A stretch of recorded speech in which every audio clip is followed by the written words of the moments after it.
Wynberg defeated Rondebosch on the Tinky Haynes. I chat to some of the Wynberg players, and Cooks has caught Sput with the picks. We chat about all that tonight on Rugby on 216, brought to you by Thirsty.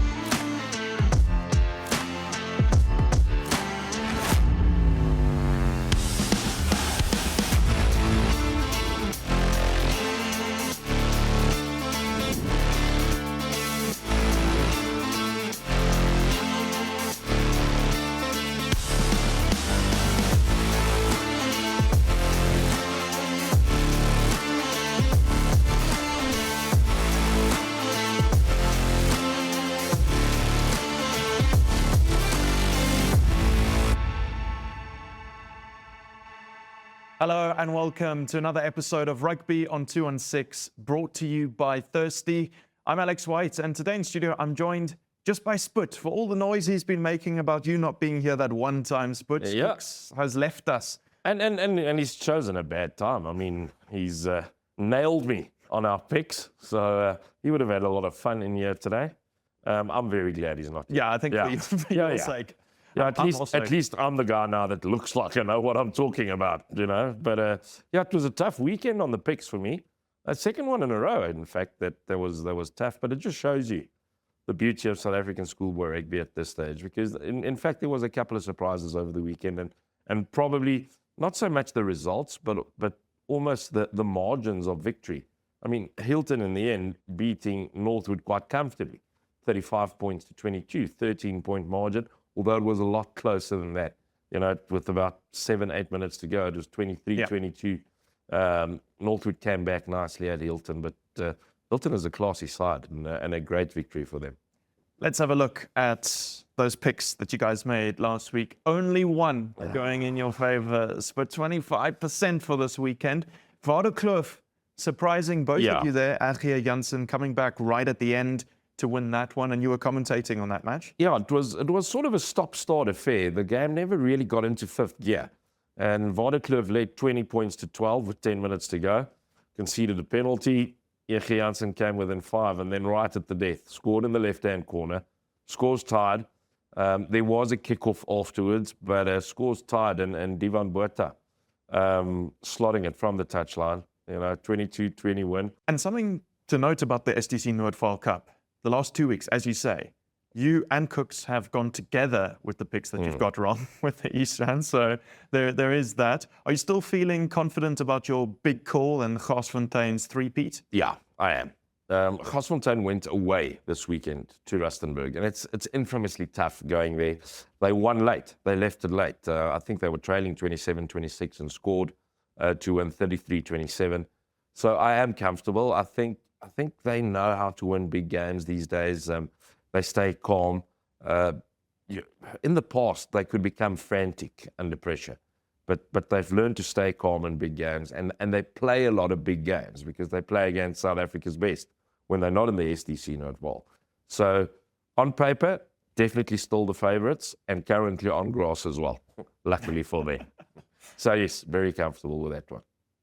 But they'll have competition. Of course, definitely. Yeah, the log is heating up. Yeah, but they're 5 from 5, so they've given themselves a bit of breathing room. There is semi-finals, of course, so it can happen that a side runs away as leaders on the log and then get to the semi-final and lose. It's happened before. And talking about it just in other terms, as we've seen Leinster do for the first 3 URCs in a row, they're now in the final up against the Bulls, who are literally travelling today, the day after. As we record this. I mean, we're missing our guest because of that. Yeah, Van Heerden was going to come join us. Quite a few, as you say, great college guys in that side. Yeah, 4 of them in the starting lineup yesterday. It was Jan-Hendrik Wessels. How he has developed this year is scary. He's proper. And then, Van Heerden, the youngster, playing at 5 lock with Nortkeer shifting to the flank. And then Johan Goosen and Krill in the back division. So four old grey college pupils in the starting lineup for the Bulls. They've got a bit of a connection, further connection with Wessel du Plessis, part of the coaching structures there that used to coach Grey College. So it has been a good place for the men from Bloem to go and study at Tuks or to go and play at the Bulls. Then the one that I think we can just skip it. No, so I'm also glad he's not here. Yeah, I mean, you look surprisingly chirpy. I thought there'd still be tears running from your eyes. To be honest, so it was played on the Friday, and I'm very glad it was because the weather on Saturday was awful down in the Western Cape. I refereed Bishop's Polcham under 16A. I've never been wetter. I was splattered in mud. Kind of 10 minutes before the end of the half, it's under 16, you play 30 minutes. The guys were asking from both teams, they're like, sir, how much time's left? And I say 10 minutes. And they're like, can't we just say 5? Because they're all cold and wet and just wanted it to end. So I'm glad Rondebosch Wynberg was on Friday.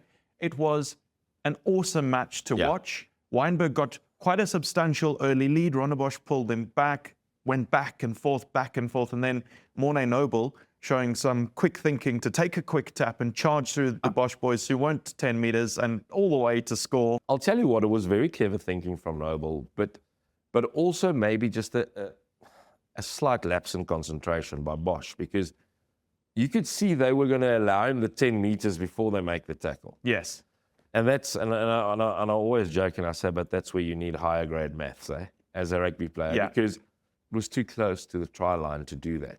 It was sort of on the 10-meter line. So if you give him that 10... He's halfway already. So, and also, you wouldn't have conceded a penalty try or anything to make them another tackle. You might have given away a yellow card, but you wouldn't have given away a try. Exactly. That's the thing. So in retrospect, there was 4 or 5 Rondebosch players there, and you saw what they thought or was thinking to do. To be disciplined, but they didn't reckon Noble's got that amount of pace, because they were going to give him 10 and then make the tackle, and then he ran away from them. But the problem, he went straight through them, and then there was no one behind him. Yeah. So he just went. Aluta Wesi he thinks about tackling him, then realizes he's in the 10, so doesn't. So in retrospect, but what a fantastic game. And you know the Southern Suburbs is a special place. Yeah. I mean, you live there, but it's Test match rugby. For them, there's only the Southern Suburbs. Yeah. You know what I'm saying? It's about... It's the bubble of the force. Those are the games that matter. Yeah. And this will hurt Bosch. Yes. This will hurt them a lot, because they've sort of theoretically given over the baton to Wynberg in the last... Wynberg now have a chance of doing the Grand Slam. Yeah. And beating everybody twice in the season. So I do think they're a very good side. Yeah. I love their number 13. Is it Garda? Yeah. Fantastic player. He had an awesome game. Perhaps not in the South African mold. He's not big. He's not, a big unit at centre. In future, if he does play professional rugby, don't be surprised if there's a move to number 9. I kind of like the way he plays, but he had the better of Randall John Davids, and it's no mean feat. And it's not to say Randall John Davids didn't play a nice game of rugby, because he did. It was just the intent shown by Garda. And then you had Yakin Ahmed on his inside, who's so calm. And he's such a presence on the field. We chatted to him afterwards. There's an interview in the show that you'll see a bit later with him and a couple of the other guys. And the first thing he actually told me was that his mom watches this show every time. So hello to Yakin Ahmed's mom. She watches every week. Oh, that's great. I'm sure she'll be watching today to see him on later. But he's never beaten Rondebosch. Yeah, and that surprised me, because when I played rugby, I never beat Wynberg. and it goes through those cycles, doesn't it? It goes through those cycles, especially in fierce rivalries. You'll get one side dominating for 5 years, and then they sort of give over the baton, and Wynberg takes it and runs with it. I don't think it's the end of this Bosch side. It is a good side. I want to see their strike runners have the ball more. I want to see Davids, Wessie. Look, Wessie does a lot of carrying, and he was well marked. He was well defended against. Josh Neal, I want to see more of him carrying the ball. He carries in the trams. He carries very well. He's almost their main source of line-out a ball as well, which hampers that carries, because you'll see what they do with Josh Neal is he takes the line on and then goes into the trams. And that's where he does but Yeah. then the ball needs to get there. So in certain phases, the ball won't get there. So yeah, I think Wynberg deserved the win, especially on their first half performance. I think they led 21 points to 7 at a stage. Yeah. They twice led by 2 scores. Yes. Because they led 21-7 and then they led 28-14 or 26-14. So they always had their noses slightly in front. And then, at the death, to bring it back to 33-all. And in all honesty, that's where I thought Bosch is now going to take it. Because the ending of that game with Bosch basically being in their own half with time up, winning a penalty, kicking it downfield, getting a penalty, kicking it into the corner, setting up a maul that was sort of going quite slowly. It went, then stopped, went, and then I think maybe they broke away a bit early, got held up. I mean, that to end the game like that, and I'm not sure with how the kicking had gone so far in that match, they would have got the conversion. So we could have been sitting here with a draw, but we're not. Wynberg won. Your big call for the season can no longer happen. So you've lost one, but there are a lot of big calls to come. You spoke briefly about Northwood Hilton. Yeah, the biggest margin we've got up after that Westville one, which you both were pretty confident about. Yeah, that was the easiest pick. Yeah. And it went to form. You know, Westville at a stage late 33-10. Kersney scored late, but it sort of went to form, and you expected that. This Hilton side is a good rugby side, and they've proven that now. So they are currently the second best side behind Westville in KZN. And they've proven that. I say second best, obviously DHS is still hanging on to that throne, but Hilton is certainly pushing them. So that's 3 very good KZN sides this year. Westville, DHS, Hilton.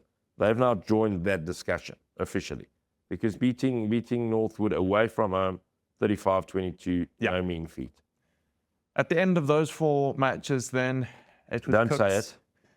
It's not true. It was Cooks with 3, Split with 1. And we've got a video from Cooks. He's at the Comrades Marathon today. That's why he's not here. I don't want to watch it. I don't want to watch it. First of all, why is he at Comrades and we not? And then secondly, I mean, no, I don't want to see his face right now. It's coming up. So the Comrades Marathon is happening today as we record this. He's there. Our friends at Thirsty are there. They're the big sponsor, keeping everyone hydrated over the nearly 90 Ks. And this is what he had to say. Guys, I'm a Comrades Marathon. It's a party here behind me, and they're saying, "Don't you worry, child." But switch out my fears. Let's put, "Don't you worry." I know that I've got the red cap again. I don't think you'll get it back. What a win for Wynberg. What a win for Hilton away from home. My 2 big calls. Alex, I'm sorry about the Wynberg, and very happy with the red cap. Guys are running 90 Ks. It's a great vibe. Yeah, I'm so sad I'm not in the studio, but Spooty, keep trying, brother. We are tied. You're now over here. Keep trying, buddy. I'm coming. I'm here. And as they say in the background, don't you worry, Charles. Don't worry, Spooty. Don't you worry. How do you feel about that? The first time you guys have been like this. Yeah, now that you like this. You see, it's all part of the plan. Yeah. Okay. We've got to create some theatre. We've got to create some drama. You know, have to have a reason to be in the comments on Instagram. Yeah, for sure. I mean, like we got the Easter end terribly wrong, both of us. Yeah. Apologies, Easter end. We'll come visit soon. Don't know if we're welcome. I don't think that's going to go well. No, Cooksy's done well, eh? Yeah. No, he's done really well, and you know what?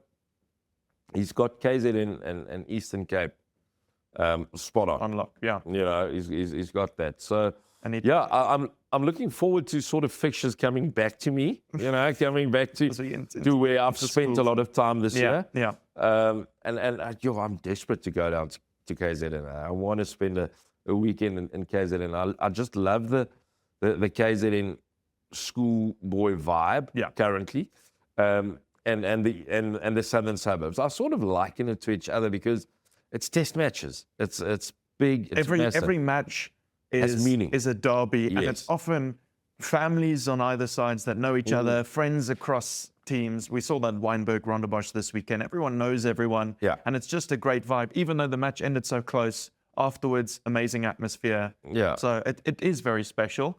I mean, it was an amazing atmosphere, obviously, for Wynberg. Not so sure for Bosch. It was an amazing atmosphere for cooks as well, with 75% versus your 25%. Let's see what that's done to the percentages. This is last week. Cherish that 72 because now you're both on 27 out of 40, 68%. It's neck and neck as at the 7th of June. 70% was my marker. I've always said that. I'm below that for the first time. Yeah. And I remember, I think I had the first 13 I got correct. Yeah. And this proves my point. I mean, I had some lovely discussions yesterday at Waterkloof, when we were there for the SDC Noordvaal. Parents would stop me and they'd chat about the picks and it creates interest, But it also shows you that, it's difficult to call. South African schoolboy rugby currently is difficult to call. And I'll give you 3 matches that we didn't call that would have also been difficult to call. Now seeing what they've resulted in, and I think this leads into you saying that schoolboy rugby in South Africa is just anything can happen. It's so amazing. Maritzburg College 31, Michaelhouse 25, Jeppe Boys 30, Pretoria Boys 29. That's a 1-point win after Jeppe nearly beat Uffies. They only just beat Pretoria Boys. Kes beat Heltmekaar 23-21. I don't know this Kes side anymore. I don't know what to say anymore because they spring these surprise performances. Yeah. It's a massive win. Heltmekaar's been properly on form over the last 4 weeks. In my mind, Kes had no shot of beating Helpies, and there they go, 23-21. So kudos to them. They've shown character time and time again this year because they've been on the receiving end of some poor results, but they have been dealing out sort of shocks as well, So that's a massive win for them. And it sort of builds up then to that second Jeppe game again because all they hitting form at the right time. Coming back to Jeppe, it's never easy the weekend after. Yeah. You've given everything on the Saturday. You've absolutely emptied the tank. And in their case, in a losing cause, it can hurt as well. And you've just put everything into it. It is tough. And then they played Craven Week trials on the Tuesday, or they played a game, So that was a good thing for them to get Uffies out of their legs and out of their minds. So a lot of their players played for the Craven Week, you've got it, for the Craven Week side and the Academy Week side. So, going to Pretoria Boys Eye and getting the win was the important thing. Yeah. They would have had the Uffies hangover during the week and running onto the field against Pretoria Boys Eye. So for them getting that win, massive. Absolutely. Well, we are going to do some picks later on today. They're not going to count for the scores because we don't have cooks here like we did when you weren't here. So get ready for that. It can be a bit of practice, bit of and I need a bit of practice out your system, like you do like Jeppe.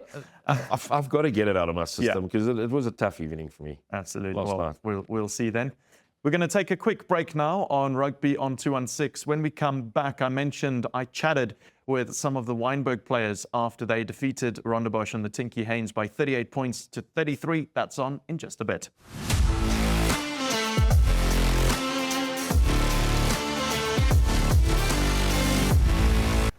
Bottles disappeared. Profits vanished. It wasn't theft. Our biggest customer became our biggest problem. I wouldn't call it a problem. He just likes to gooi a few with the boys. The guys in the first team used to call him Camille. Because he was so tall. No, not Camille Per, Camille. He used to drink 200 liters of water in 3 minutes after practice, like a bloody camel. Is this true, Jebben? Yeah, most of that is true. I am thirsty.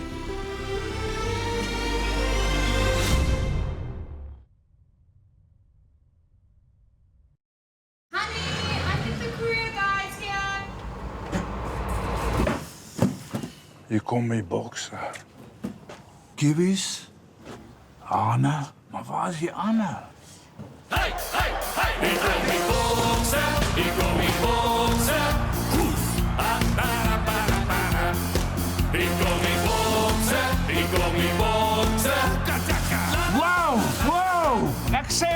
Wow!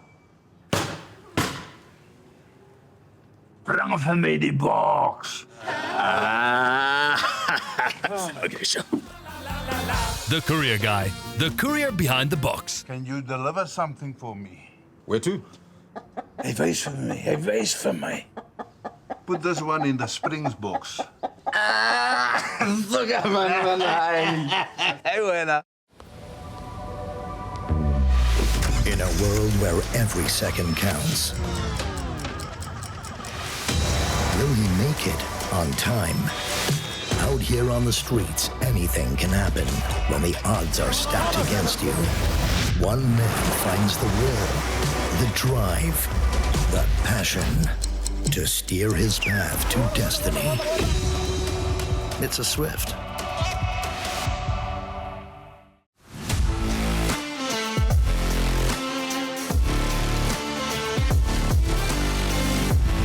Welcome back to Rugby on 216, brought to you by Thirsty. I'm standing on the Tinky Haynes where the Rondebosch Wynberg derby has just wrapped up. Wynberg victorious, 38 points to 33. And joining me, Yak, Beeps and Dan. Guys, that was like a test match. What does it feel to have come out the other side with all the build-up over the past couple of weeks and to win by 5 points? I think I should start. I've been playing this game or for this team for about 3 years, and it's probably the first time we've beat him in 3 years. So quite emotional for me.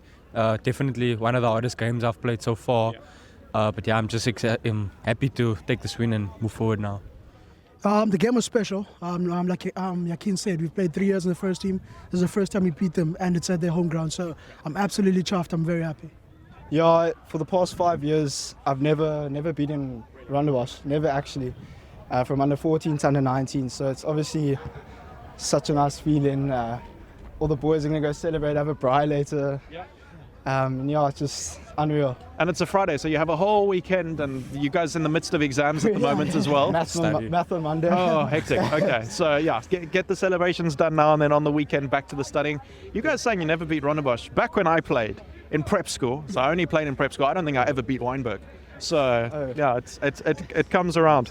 But yeah, guys, it was an incredible match. What do you think was the difference to just hold on at the end? I mean, Rondebosch were right over your line. They had a promising attack on this side, managed to hold out. What was the difference? I think for me, I mean, we just had to be composure. This whole week was just about being calm under pressure, and I guess we were like that for the entire game. We made our hits, we ran, we kicked, etc. And I think at the end, I really back my boys now. I mean, that's something not many teams can do, especially in the last minute and against a good Rondebosch side. So I'm happy for that. Yeah. Yeah, it comes down to our coaches, the fitness, the last effort, all that running in preseason, all that stuff comes down to these last moments in the big games. And you're able to hold on at the end. Able to hold on, and thanks to the forwards for stopping that more. It was amazing. And I stand here wearing my Rondebosch All Boys tie, but I am not upset because that was such an amazing game to watch and to be a part of. It was incredible. I've now got some questions for you guys. You did this last year after your SA under 18 match.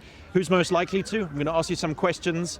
You guys are going to tell me about your teams. I'm going to say who's most likely to something, and then have a little bit of a debate. Let me know. Justify your picks as well. Yeah. And we're going to start out with one I always start out with. Who's most likely to be the team DJ? There's only one. Definitely Kunene. He's running the Orcs all the time. He's walking right there, wondering if there's music playing now. Yeah, he's got Orcs. And what sort of music are we listening to in the Wynberg camp? We listen to Hometown Glory. Okay. That's the theme song. Yeah, that's the theme song. After a big win, Feed from Desire. We love it in the change room. Oh my word! But that's an iconic, like any sport. You win a match, that is such a cool song to have going. So yeah, I'm not surprised. Who do you think's most likely to go viral for their celebration? I'd give that to myself. People, definitely. 100% right. Yeah. Scored any tries this season? Not this season, actually. I've had a drought this season. Yeah. But I'm still searching for my first one this season. Yeah. But you know, when the forwards score a try, the celebration's always special because it doesn't happen often. I try to express myself now before the game gets way too seriously for me. So whenever I score, I'm going to pull something that I wouldn't pull in a professional level one day. As long as it's not a muscle. Yeah. I think the backs stay away from that. The forward score, we stay away. Yeah. It's too much. Yeah. It's too violent. You could get injured. Who's most likely to be late to training because they were fixing their hair? The hair? Fixing their hair. The hair, it's him. He brushes his hair like this every 2 seconds. I think all the backies that they have, like All the backs. Let's count the backs now. You have to. Eh? Like some of them, us have some fades. Yeah. You gotta be a keen though. Gotta get a pre-match fade. But yeah. Okay. Yakin for me. Yakin. All right. Yakin for me. You went straight for Beebs, but is that just for late in general? Yeah. Okay. Yeah, he's late. Just pulls up when he Morning wants to. gym's always late. No ways. I don't No ways. No ways. What's the training schedule looking like? You've got obviously morning gym. You've got field sessions. What's a typical week? It's always Monday morning, gym early, recover. Yeah. Do a light program. Hit the field in the afternoon for a chilled Clarity session. Just like walk through. clarity. Yeah. Plan for the week. Tuesday's bang day. We just rough each other up. Gym first, go to the field. Not the best day Get with a leg physical. day. A leg day and doing contact at the same time. On the same day So is rough. Yeah. Yeah, And then I Thursday, we imagine. put it all in together and just. It's a speed day. Just everything moves quick. Just a couple more questions then. Who in the team is most likely to win a 100-meter race? Morning? Yeah, no, Yakin. We've got some quick guys. I'm going to say there was your one try. Got a penalty over here, just Morning. behind Moras. us. He's 9 taps the ball. Yeah. Was him, eh?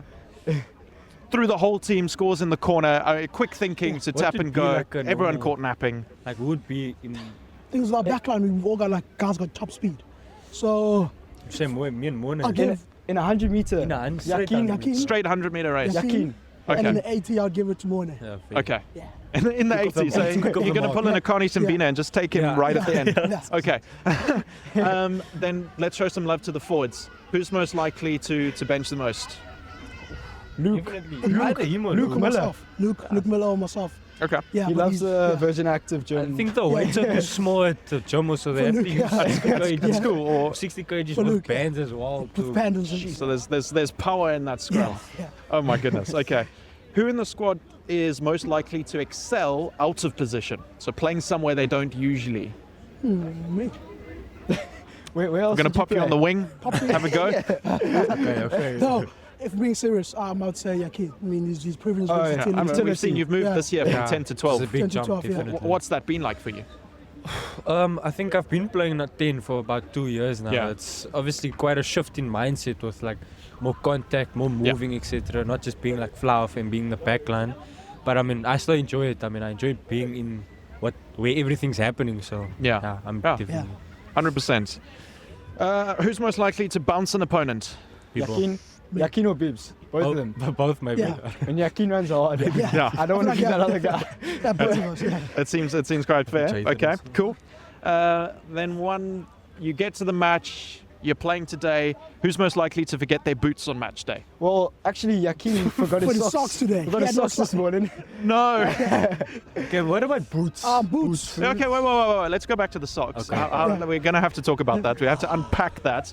So whose socks did you steal to make up for it, or did someone have to go home and get them? No, luckily our manager had extra socks, so he usually has. But So applause for the manager. Well done. I remember my mom saying my socks was on the table, and I was in a rush to leave, and I just forgot it. So. Because you guys arrive in uniform Yeah. and you change. Yeah. Okay. Yeah. But boots No, I don't think I'll Boots. forget my boots. Never. doesn't happen. A Hail Mary would be Luko. Okay. Yeah, I've seen him. No, forget it. Luke Miller.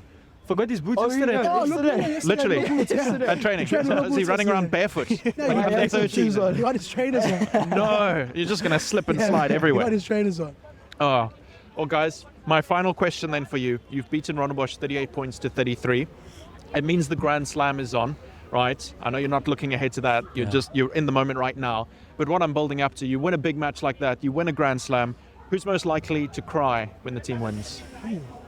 Who are the emotive guys really feeling the passion? I'm quite emotional. I would Yeah. definitely say Very both of us. I mean, we've been in this shoes for 3 years. Yes. Bosch has never been.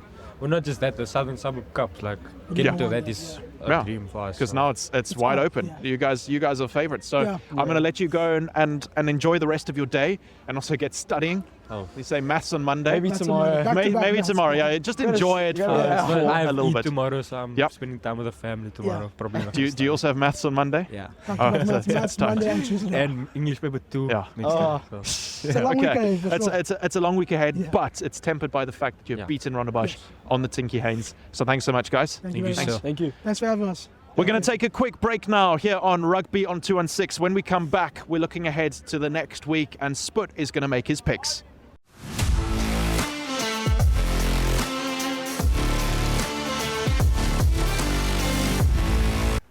Bottles disappeared. Profits vanished. It wasn't theft. Our biggest customer became our biggest problem. I wouldn't call it a problem. He just likes to gooi a few with the boys. The guys in the first team used to call him Camille. Because he was so tall.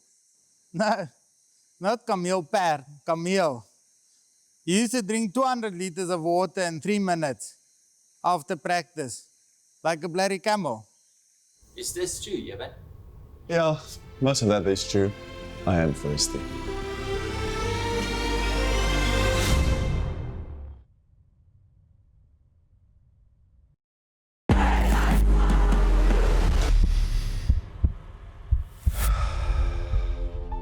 Some things you don't choose. They choose you. A name, a history, a legacy that came long before you and will last long after you're gone. It's not just about the game. It's the moments that shape you. The early mornings, the long bus rides, the chants that never fade. The friendships, the rivalries, the feeling of being part of something bigger. It's a belonging. Something you carry with you wherever you go. Because once you're a part of it, you always will be.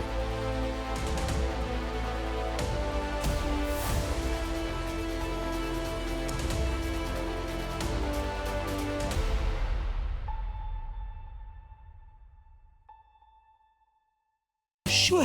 Sure. You sure? Sure. Sure. Sure. Yeah, man, you sure? Yes, I am sure.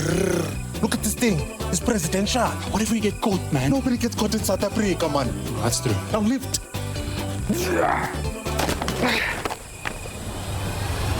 I'm sure. Don't just be sure. Be sure. King Price in sure. Insurance you can be sure about. Visit kingprice.co.za.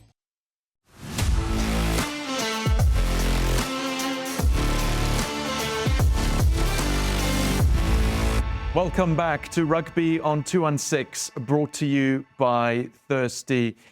I'm just with Sput today in studio. Cooks is spending his day out at the Comrades Marathon, which is happening as we record this. He's not running. He has taken up running and been running quite a lot, but he's just there enjoying his thirsty water and watching the race. I would have loved him to run the Comrades.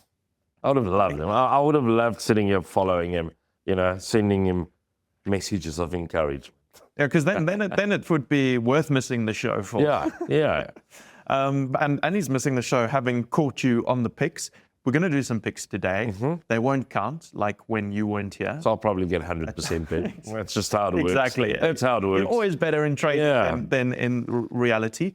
Couple schools are taking a bye this weekend. It is a long weekend with Youth Day on the 16th. And then it's also Father's Day on Sunday. Yeah. It affects you, Sput. It does, eh? So I've got a little message for my wife at home, Marika, vat vir JJ Edgars toe. Take him to Edgars, get him there, put his school clothing on, because he can get me a free T-shirt there. Then you don't have to buy me a gift for Father's Day. I can get that T-shirt. What an initiative that is. Yeah, so obviously Edgar's one of our partners at SuperSport schools. They're doing a giveaway. They've got 5,000 T-shirts, 2,500 white, 2,500 black. You get one per learner between the 11th and 15th of June. Just rock up in your school uniform. You get a shirt that you can give your dad as a gift, obviously while stocks last. But I think it's just So I just want to reiterate it. Marika, JJ, I hope you guys heard. Daddy wants a T-shirt for Father's Day. And I mean, it's really a nice initiative from I think I need to see if my uniform still fits, because I still have... No, maybe you can go grab me one, Alex. I mean, because JJ is grade R, eh? That's the problem. So there's no official school uniform. You think a school tracksuit will... Do you think if we walked into Edgar's together, they'd believe father and son? Yeah, maybe we're there. JJ, ek gaan saam met jou gaan. Yeah, just before he starts worrying. All right. Fantastic initiative with Edgar's. We've also got those details on screen if you're interested in that. Let's talk about the picks. Let's talk about the action that is coming up this weekend. The schools that aren't taking a bye will start with the SDC Noordvaal Cup, Rustenburg-Noordval. Noordval. Although Rustenburg is very difficult to travel to, they showed that against Garsfontein now. but Noordvaal picked up a good win in Nelspruit, which is also a tough place to travel to. They won their 27-14 this past weekend. Rustenburg pushing Garsfontein all the way, but I'm going to go Noordvaal. It seems a consistent thread. You say these Noordvaal Cup schools, it's always hard to travel It is. to a lot of them. It always seems playing away from home is just even tougher than usual. That's why it was such a big win for F.J. Janssen at Waterkloof. Yeah. Because they came from the East Rand, from Boksburg to Pretoria, and toppled last year's finalists. I can't imagine that conversion, the pressure with a hostile crowd. And he just slotted it. From the edge of the field, slotted. Oh, that's Centre, Mr. Fenter. Oh, that's an amazing moment for him and for just school rugby is what you live for, to take it to the enemy and to do it like that. Yeah. King Price Derby Series then, Kearsney St. Stithians. Kearsney. Yeah, nothing more needed to be said. Not going to be easy though. Yeah. Saints has played some good rugby this year. But they're travelling to Botazil, it's reunion. It's Kearsney. Okay, cool. Then down in the Eastern Cape, also King Price Derby Series match, Kingswood, St Andrews College. St Andrews College. They're having a brilliant season. Kingswood is a quality side, but remember they've lost their coach as well. James Winstanley has moved to the Bulls and so forth. So St Andrews will win K-Day. Yeah, and have you ever been to a K-Day? No, I haven't. You haven't. See, that's why we need Cooks here. I want to go. He's been to a couple. I want to go. Just putting it out there. Just for whoever is listening. Because that's such a special day, week. Yeah. It's not just a day. No, it's a week. It's a week of festivities, 30,000 people. It looks fantastic. I also want to go there. Now, just look into the camera. Yeah, somebody. We want to go. We want to go. If somebody maybe... We're all looking into different cameras. No, that's all right. If somebody out there is listening, myself, Alex, and Cooks. It's fine. Cooks has been to... Would not mind being at K-Day. Then in KZN, Michaelhouse, Westville. Westville? Yeah. And they've been having such a good season. Yeah, and Michaelhouse lost this past weekend against Maritzburg College, 31-25, I think the score was. They picked up a good win last weekend, which also put egg on my face at Michaelhouse. But Westville will have enough. They're the form side in KZN. They're the top side in KZN, not just the form side. And they'll stay that, I believe, for the year. Yeah. We're sort of at an interesting part of the season now where we're getting into the school holidays, which means obviously Craven Week's coming up. And over the next couple of weeks, we're going to be talking about that. But then after Craven Week, we get into a sort of shorter period of the season. But there are lots of massive derbies that happen at that time. And I sort of want to maybe work backwards. Just now at this stage, the matches that are happening then that you're looking forward to. Obviously, the Paarl Derby is looking like it's going to separate 1 from 2, so we can start with that. Massive. It's touted as the biggest schoolboy rugby match in the world, viewership-wise, spectator-wise, at Fora Stadium. They don't play it at one of the schools. They can't. They simply can't. They wouldn't fit everyone, yeah. So the interesting thing is you'll still have a host, because even though it's being played at Fora, the junior games, etc., and the rest of the activities in the week then take place at the host school. It is going to separate 1 and 2. I mean, if you ask me now and you put a gun against my head and you say, listen, Sput, who's winning that? Choose Sput. Yeah, if you do that to me, I go Paarl Boys. Okay. And I'll tell you why I'll go that. And my friends at Paarl Gymnasium is not going to love me for this, but I think inter-schools tend to be test match atmosphere, close scores. You know, last year was a bit of a runaway win. But it was an anomaly. That's the usual. So kicking a goal becomes very, very important in inter-schools. And that's the one area where Paarl Gym is not convinced this year has been their goal kicking. You know, they've not kicked well. And yes, Liam Kuhn is now on that side, or Louis Kuhn rather, Liam's younger brother and the son of former Springbok flyer Louis Kuhn. But he's a grade 11 man. There'll be a lot of pressure. Will he be the goal kicker? Will Marcus Miller take on those duties. You know, he's kicked a few conversions this year, so that's going to be the interesting one. If you ask me, like I say, today, if they play today, I would think Boys High might edge it because of the prop factor and because of goal kicking. Yeah. But Paul Gymnasium don't lose. They don't lose often. Yeah. So that's the big thing. Look, Peter Rousseau, Helmut Lehrmann, you know, everybody involved, David Tron, everybody involved at Paul Gym, they run a proper show. So, you know, as does Shawnee Rasmussen and Neil de Bruin at Boys High. So it's going to be epic.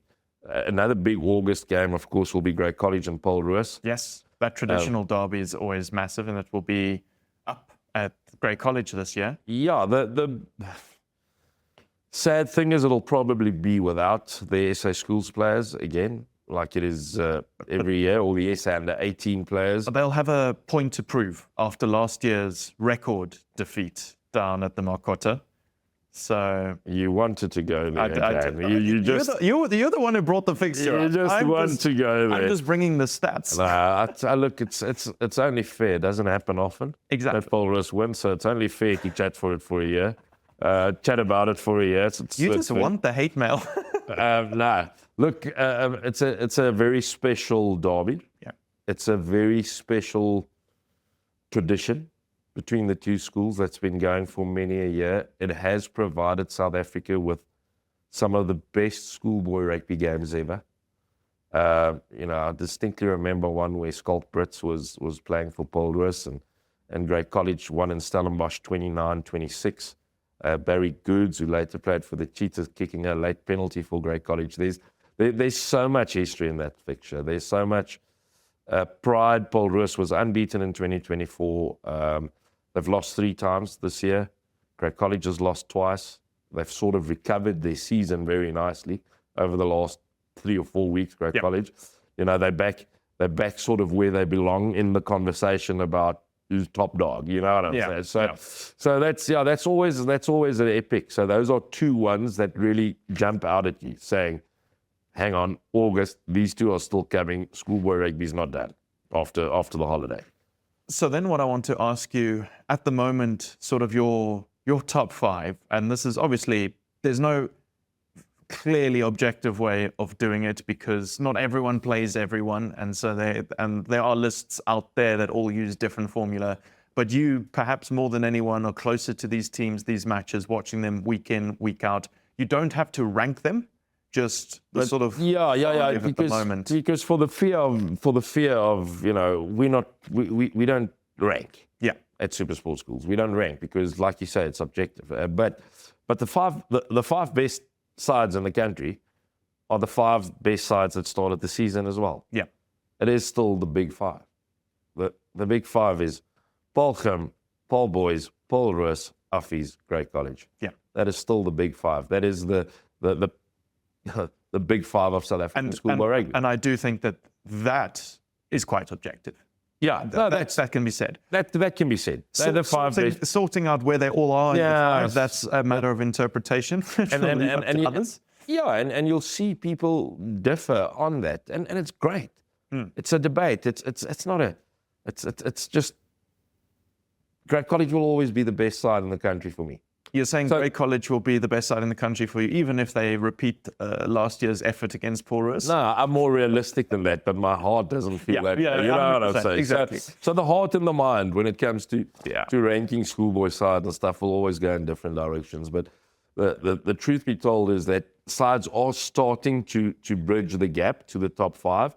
You know, somebody like Garsfontein who's starting to play them a lot.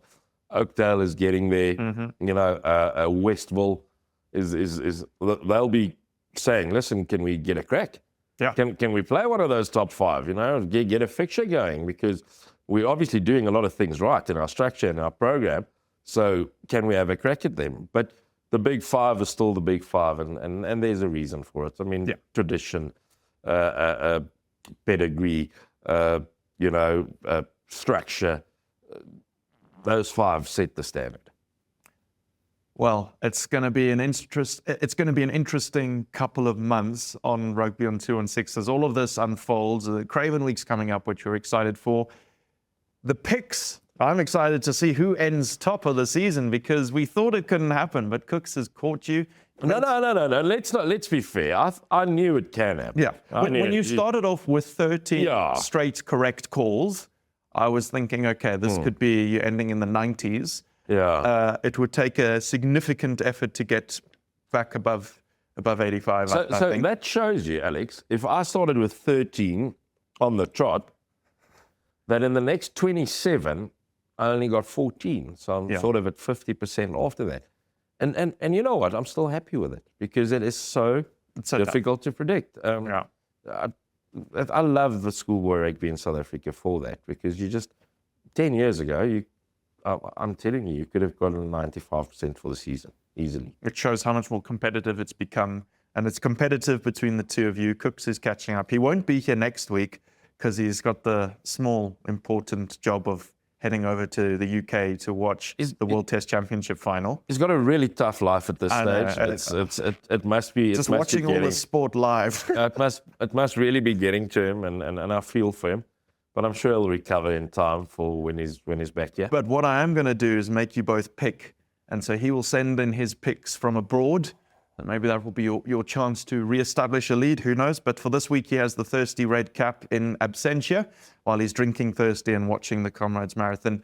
We're going to take a quick break here on Rugby on 216. When we come back, all we have left to do is ask the ref and the impossible truth.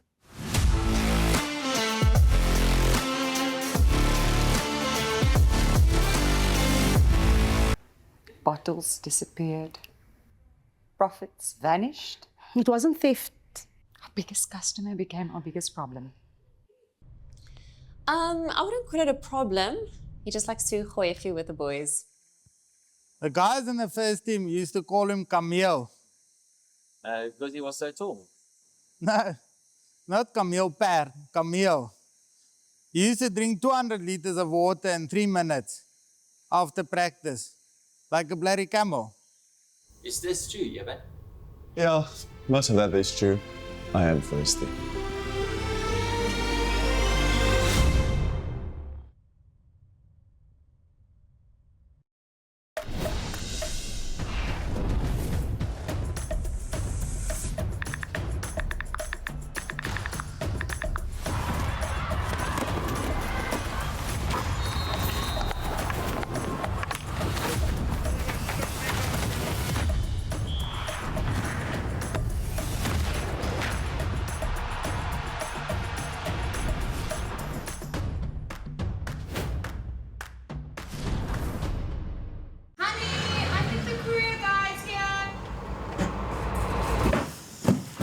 Je komt mee boksen. Kibbies? Anne? Maar waar is die Anne? Hey, hey, hey! Ik kom niet boksen, ik kom niet boksen. Ik kom niet boksen, ik kom niet boksen. Wow, wow! Exemos, wow! Breng van mij die box. The Courier Guy, the courier behind the box. Can you deliver something for me? Where to? Hij wees voor mij, hij wees voor mij. Put this one in the Springs box. Look at man. Hey, buena.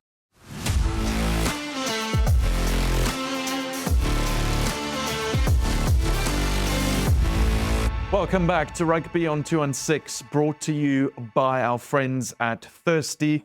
They've had a busy weekend this weekend. They've also been out at the Comrades Marathon, where Cooks is. He's not with us. So it's just you and me, Sput. We'll have an interesting impossible truth later because you're going to give me both the facts. Yeah, I can't wait for that. That's my most favorite part of this. That's why you get out of bed. That's what gets my juices flowing on a Sunday when it's recording day. It's like to see Alexander Wet Wipe White trying to figure it out, trying to Trivial Pursuit Pictionary. And that's just you, which, so I don't know how that's going to go. But let's do Ask the Ref first. Anything from your side? Yeah, I just want to know where's the ref. I can ask because I've been getting some reports back from the Western Cape about your performances this weekend, and I was just wondering if we can phone somebody who I Get can someone ask in, lyrics, pull you someone know? in. Alex, something that I've been thinking about, and we've chatted a bit off air about it, is the exact rule when it comes to a late tackle on a player that's then kicked it. Yes, we all know. I think most people know that it's where it bounces. Yes. But there's some interesting bylaws, and it's not always where it bounces. Yeah. So it's not actually where it bounces. I'm glad you brought this up. I mentioned earlier in the show I had under 16A Bishops Palchem in the cold, wet, mud chaos. Plenty of kicking, probably. There was a lot of kicking, yep. And then you have to manage the offside lines in the wet and rain. It is just chaos. But it was a nice game. It was quite early on. I think it was, in fact, the very first penalty of the match. Bishops kicked the ball, and like 3 of them guys were quite lazy and slow and hit him well after he kicked it and tackled him. So it was a late charge on the kicker. And I've brought up just a diagram of the field, so I'm actually going to move a bit closer to it to actually show you. So the ball landed sort of on the 5-meter line. He'd kicked it from like here. It landed sort of on the 5-meter line. But the penalty actually can't be taken inside the 15. It has to be taken on the 15. So it's one of those interesting things from the exact situation I had. But that's always something that I've found intriguing about the rules of rugby. Yes. Is taking it 15 in.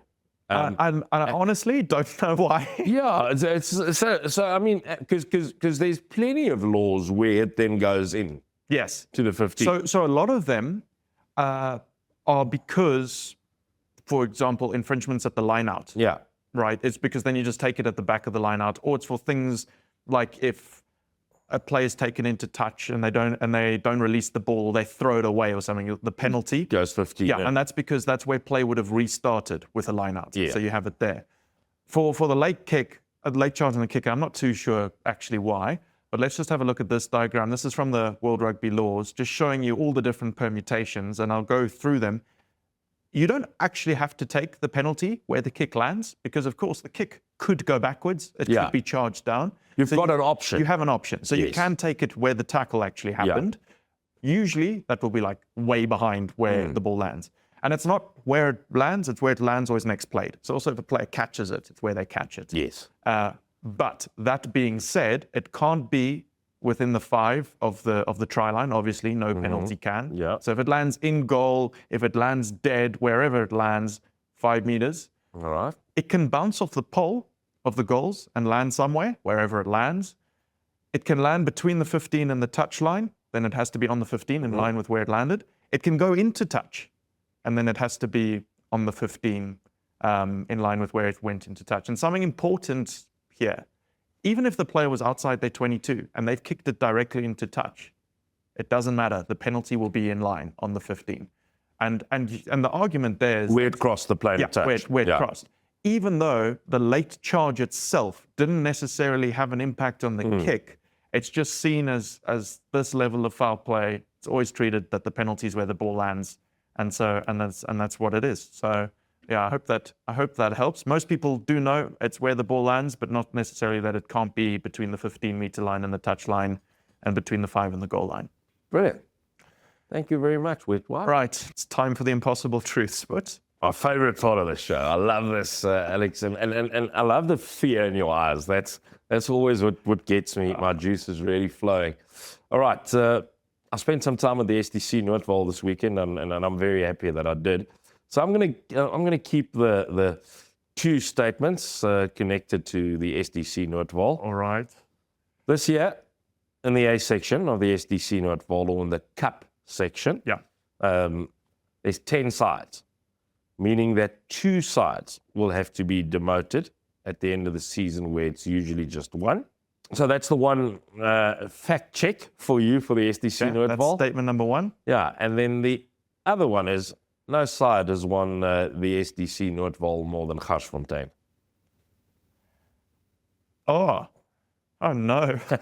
Oh no. I got you thinking, yeah. Yeah, because, right, so you're saying statement number 1 is that there are 10 teams in the Cup section. Yeah. 2 will be demoted, and then And usually only one And gets usually only demoted, one yeah. gets demoted, and no one's won it more times than Garsfontein. Obviously, they've won the last 2 years in a row. They're going for a three-peat. But we're in the 105th year of the SDC Noordvaal. So it started 105 years ago. That's a very long time to... And lots of schools have been involved. Some schools aren't involved anymore that were. They've gone... It's moved. You know your SDC Noordvaal. I'm impressed. It's a moving target, hey? For a guy from the southern suburbs, you know a lot about the SDC Noordvaal. I was surprised at those Rondebosch Wynberg guys if they even know what it is. I was like, okay, and they have semi-finals, so there must be at least 4. But obviously, I know there's more than 4. Okay, it's just such a long time. Very likely could have been Garsfontein who's won it the most. But I'm sure your cooks would have said that on a show. But maybe you have, and now I can't remember. But I think I would. Go too deep. Okay, Don't go I'm not too going to deep. go too deep. I'm going to say that, the first one, the 2 teams being demoted, that's true. Well done, thank Alexander. goodness. I'm not at 50%. So very interesting, and you were right on how you got to your answers here. Which I haven't been for the past couple of Because weeks. Affie's Yes. doesn't play in the SDC Noordvaal anymore. I was but they've won it 18 times. Wow. And Monas has also been extremely successful in the past, SDC yeah. Noordvaal. So both Affie's and Monas has got comfortably. Is it more actually quite victorious, comfortable? Yeah, than Garsfontein. That was my instinct, but then I've sort of trusted my instinct in past weeks and then talked my way out of it. Because remember, Garsfontein is a modern day school. It's not an old school. Yeah, that's true. the thing. So they're only 30 or 35 years. Oh wow! Okay. Oh, that's if I'd known that, then definitely. But luckily, I got there. I think I might be mistaken, but I've sort of got 1989 in my mind as when Garsfontein was founded. Okay. Yeah, so it is a very young school. It's a modern rugby school. Yeah. Yes. Yeah. Well, it's impressive then that they are going for their 3rd win in a row this year, and I'm glad that I'm now 7 from 12. So I think we're all in the 60s now. 7 from 12 might get you sort of to very close to 60%. I'm going in the right direction. Yeah, definitely. I mean, so well done. Myself and Cooks has got some work to do. Got some work to do next week. Because now I feel like, geez, the 3 of us the right guys. You know what I'm saying? Last week I was like, just this Alexander guy, his percentage is quite low. Now I'm like, and then we're all in the 60s. Then you got 1 from 4 in the picks and thought, okay. So I'm wondering if our executive producer is not maybe thinking, did I get the right guys on this show, But it's schoolboy rugby, gotta love it. And we'll have Cooks reporting from Lords next week. So I don't want to see that video. Do you know what? He can do it in the foyer of his hotel. He can be doing it when it's day 5. It's been pouring with rain for 5 days. There's been no cricket, not a single ball bowled, and he's been sitting in his hotel room. Then he can do it. He can show us on the bed. Yes, right. Yeah, brilliant. We're manifesting that. Okay. Well, that's all we have time for on today's episode of Rugby on 216, brought to you by Thirsty. New episodes air every Tuesday at 7 with repeats throughout the week on SuperSport Schools, Channel 2 and 6, SuperSport Rugby, SuperSport Variety 3 and Variety 4. We're going to see you next week, but for now, bye-bye.